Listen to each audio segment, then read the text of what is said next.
चलो ध्यान देना। अगला क्वेश्चन नंबर 11 है, क्या बोलता है कि फाइंड दिस, आगे फाइंड लगा हुआ है यहां पे, ठीक है ना,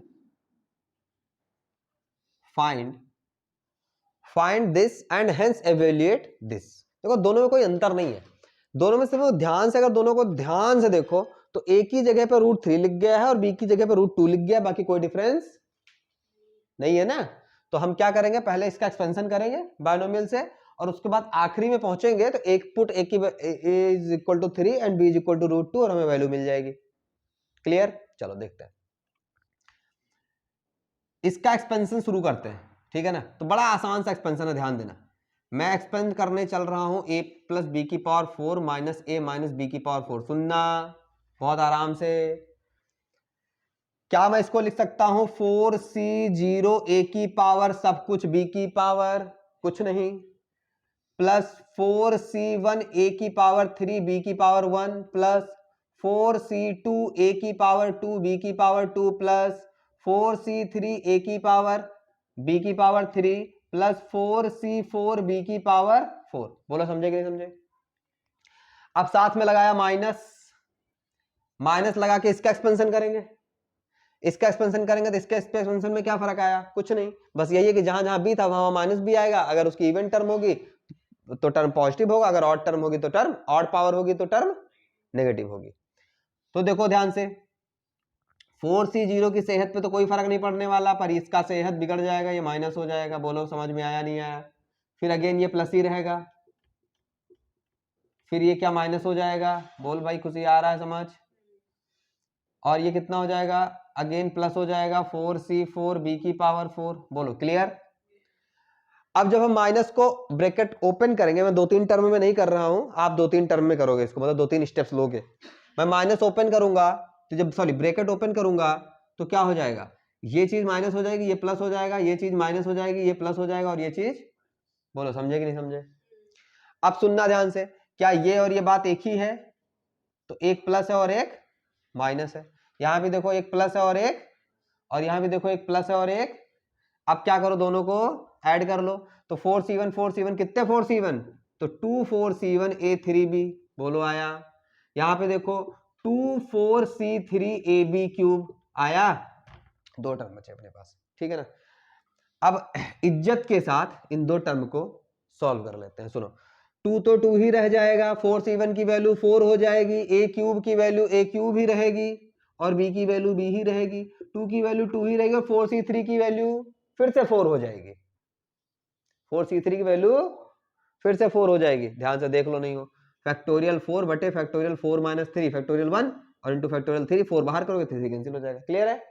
तो इसकी वैल्यू फिर से 4 हो जाएगी, इसकी वैल्यू ए बी क्यूब ही रहेगी। अब ये कितना हो जाएगा? ये हो जाएगा 8a क्यूब b, और ये हो जाएगा 8ab क्यूब। ये कितना हो जाएगा? 8 बाहर ले लिया, a cube b plus ab cube. बोलो ये समझ में आया कि नहीं आया? अब ध्यान से देखना, यहाँ पे 8 को मैंने बाहर ले लिया, a की जगह क्या रख सकते हैं? अच्छा चलो, एक तो पहले ये पहला आंसर तो ये हो गया, उसने बोला था ना फाइंड दिस, तो पहला आंसर तो ये हो गया।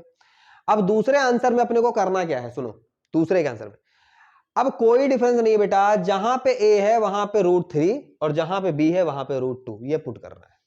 नाउ नाउ नाउ इतनी बात मुझे पता पड़ गई, यहां कर ले, इधर कर ले, कोई दिक्कत तो नहीं है ना?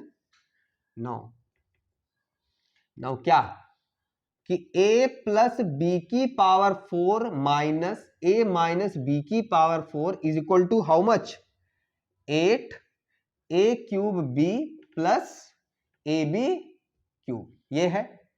अब अपन किसकी वैल्यू निकालना चाह रहे हैं? √3 प्लस √2 की पावर 4 माइनस √3 माइनस √2 की पावर 4। तो इसकी वैल्यू कितनी हो जाएगी? 8 √3 की पावर 3 और प्लस √2। बोलो आया नहीं आया? ए और बी की वैल्यू रिप्लेस कर रहा हूं ना मैं, और माइनस माइनस ए यानी कि √3 और √2 की पावर 3। बोलो क्लियर? अब इसकी वैल्यू फर्दर निकालेंगे, कितना हो जाएगा? देखो 8 √3 को मल्टीप्लाई करो 3 टाइम्स, तो √3 3, तो 3 √3 इंटू √2 तो 3 √6। बोलो आया कि नहीं आया? क्या भाई आ गया? ठीक, कई बार होता है ना प्रोसेसर बड़ा स्लो चल रहा होता है, तो √3 3 और √2 मल्टीप्लाई होगा तो 3√6। अब इतनी बेसिक मैथ तो आपको आनी चाहिए भाई। अब माइनस √2 को 3 टाइम्स करो तो कितना हो जाएगा, √2 तो 2√2 तो 2√2 इंटू 3 नहीं 2√2 इंटू √3 तो √6 तो कितना हो जाएगा 2√6। बोलो आया कि नहीं आया। अब ध्यान से देखो 3√6 में से 2√6 जाएगा तो कितने √6, 1√6 तो यानी √6 यानी कि आंसर आएगा 8√6। बोलो समझ में आया कि नहीं आया। खत्म हो गया सवाल। क्या ही था ये 11th की मैथ से। समझ आई बात। चलो नोट डाउन करो, आगे चलते हैं।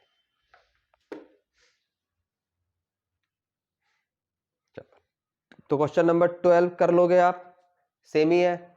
चलो भाई आगे चलते हैं। 12 में कोई दिक्कत नहीं है, 12 करना होगा तो आप कर लेना। जैसे आपने अभी इससे पहले वाला क्वेश्चन किया था वैसे बिल्कुल सेम है, बस इसमें क्या दिया हुआ है x - 1 की पावर 6 है और आपको इवेल्युएट करना है √2 + 1 की पावर 6 प्लस √2 - 1 की पावर 6। देखो ये गिवन है, पहले इसका एक्सप्रेशन हमें मिल जाएगा x के टर्म में और लास्ट में हम जाएंगे तो क्या हो जाएगा, जहां जहां पे x है वहां वहां पे क्या हो जाएगा, √2 हो जाएगा भाई। कोई तो चेंज है नहीं तो आंसर आ जाएगा। कर लोगे ये, ट्राई करना, नहीं आएगा तो पूछ लेना। ठीक, अब हम लोग चलते हैं क्वेश्चन नंबर किसकी तरफ, 13 की तरफ। देखो 13 एक अच्छा और प्यारा क्वेश्चन है। बोला है उसने 9n + 1 - 8n - 9 is divisible by 64। It is divisible by 64। अच्छा where n is a positive integer.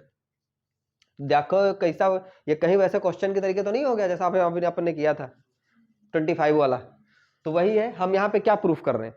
अगर हम किसी तरीके प्रूफ कर दें कि ये उससे डिविजिबल है, वहां पर रिमाइंडर वाला नाटक था, यहाँ पे रिमाइंडर वाला नाटक नहीं है, तो किसी तरीके हम ये प्रूफ कर लें कि दिस इज इक्वल टू 64 से बोल रहा है ना, तो 64 और d बोल देते हैं। D is a some positive integer, जहां पे d क्या है, कुछ पॉजिटिव इंटीजर।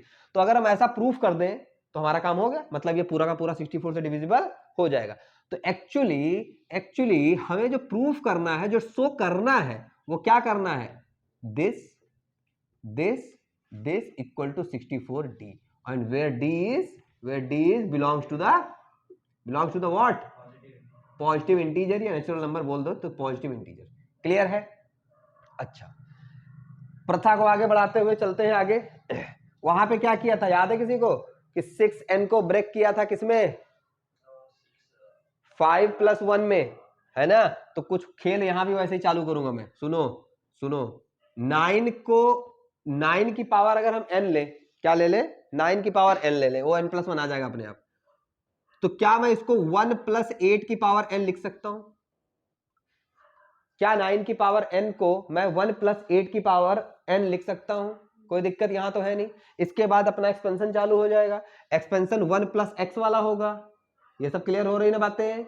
तो कितना हो जाएगा, पहला टर्म तो 1 ही होता है, दूसरा टर्म क्या होता है, दूसरा टर्म होता है nc1 8 की पावर 1, फिर अगला टर्म आता है nc2 8 की पावर 2, फिर अगला आएगा nc3 8 की पावर 3, फिर and so on plus ncn 8 की पावर n। बोलो यहां तक आया, कोई दिक्कत नहीं है। अब सुनना ध्यान से, ये बात तो यही बात है ना। और आगे चलते हैं, बहुत आराम से देखना। यहां पे 1 है, हाँ बहुत अच्छा, प्लस ध्यान से देख बेटा, ध्यान से क्या NCN की वैल्यू n होगी, NC1 की वैल्यू n होगी, इसमें तो कोई दिक्कत नहीं है। तो कितना हो जाएगा 8n। बोलो आगे, जिसको नहीं आया हो मैं बताऊं यहाँ नीचे कोपचे में आके कि 8c1 की वैल्यू n कैसे आएगी। आ गया है, क्योंकि मैंने ये बताया कि समथिंग c1 आ जाए तो आंसर समथिंग हो जाता है, ठीक है ना। और अगर नहीं आया तो यहाँ पे देख लो, nc1 की वैल्यू निकालनी है ना, factorial n upon factorial n - 1 into factorial 1, n को बाहर निकाल लो, अंदर बचेगा n - 1 upon factorial n - 1 into factorial 1 का कोई मतलब नहीं, ये कैंसिल हो जाएगा, बचेगा क्या n। तो इसकी वैल्यू n आ जाएगी। अच्छा, इसकी वैल्यू कितनी हो जाएगी nc2 की, हमें भी नहीं पता और तुम्हें भी नहीं पता, तो इसमें दिमाग भी नहीं लगाएंगे हम, इसको ऐसे ही चिपका देंगे। समझ आई बात कि नहीं आई, इसको ऐसे ही चिपका देंगे। बोलो यहां तक आया।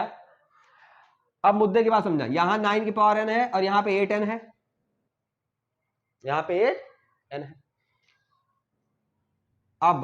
अब सुनो क्या कर सकते हैं यहां पे,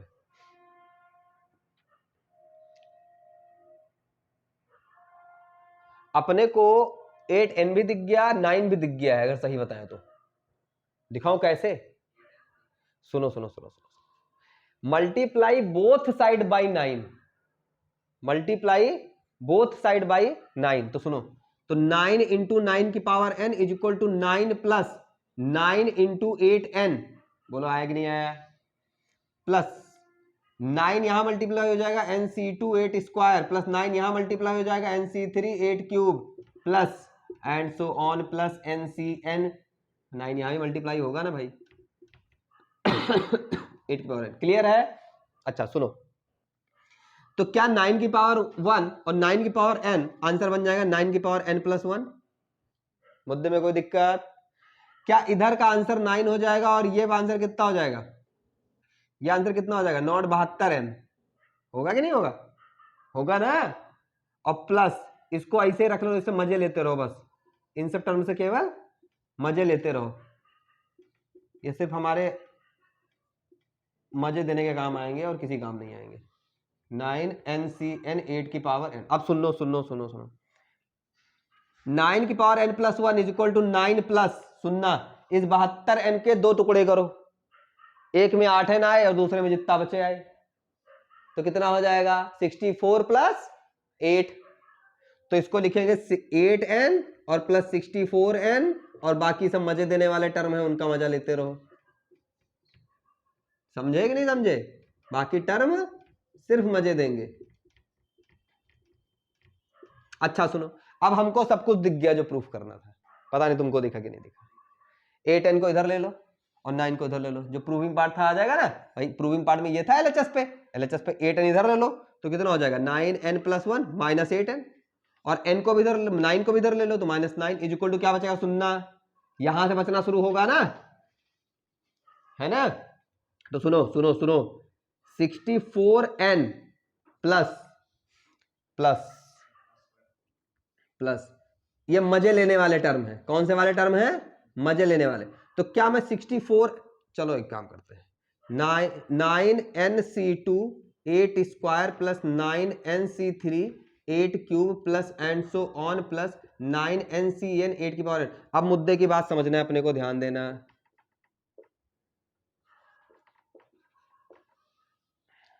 फ्रेम में है जहां लिख रहा हूं, ठीक है, अब ध्यान से देखना, 64 को कॉमन ले लिया,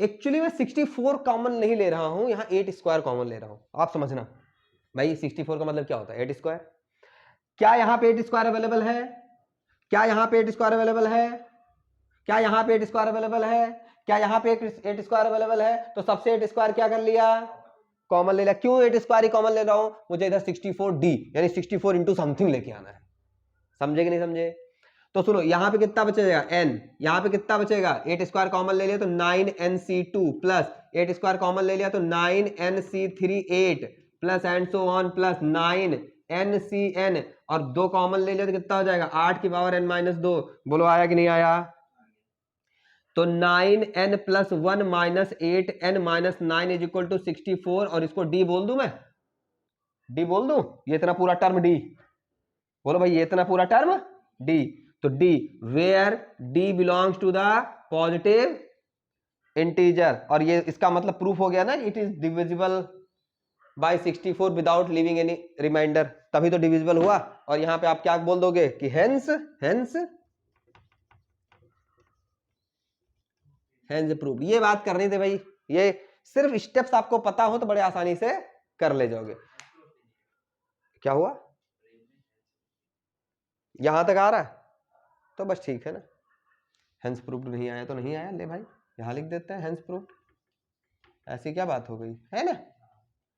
चलो अब मुद्दा समझ में आया, तो कहने का मतलब यह है कि दिमाग और आंख दो बातें खोल के अगर किए जाए इनको आराम से सुलझे हुए दिमाग से, तो क्वेश्चन टफ नहीं है।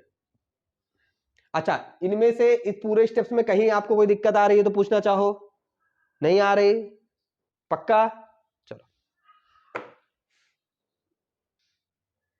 देखो क्वेश्चन नंबर 14, क्वेश्चन नंबर 14 और इस एक्सरसाइज का आखिरी क्वेश्चन, ठीक है। इसको सिर्फ और सिर्फ बेवकूफ बनाने का धंधा कहते हैं।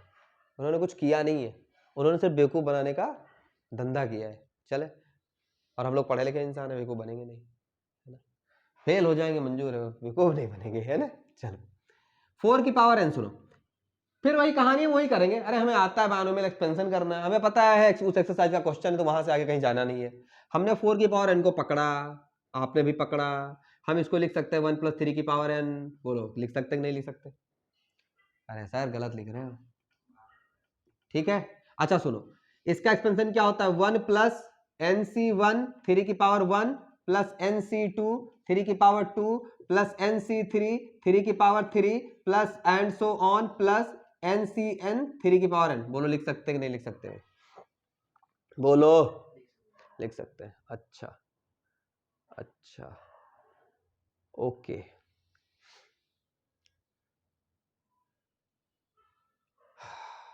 दो तरीके से दिखाएं तुमको कि एक ही क्वेश्चन में दिखा दें? बोलो, दो तरीके से दिखाएं। इसको पकड़ लो, इसको पकड़ लो, आओ इसको एक क्वेश्चन में, तरीके अलग अलग हैं। ये इसको देखो नहीं समझे, इसको पकड़ के चाहे यहां चले और चाहे इसको पकड़ के यहां चले जाओ। भाई 4 की पावर n का एक्सपेंशन दे दिया मैंने।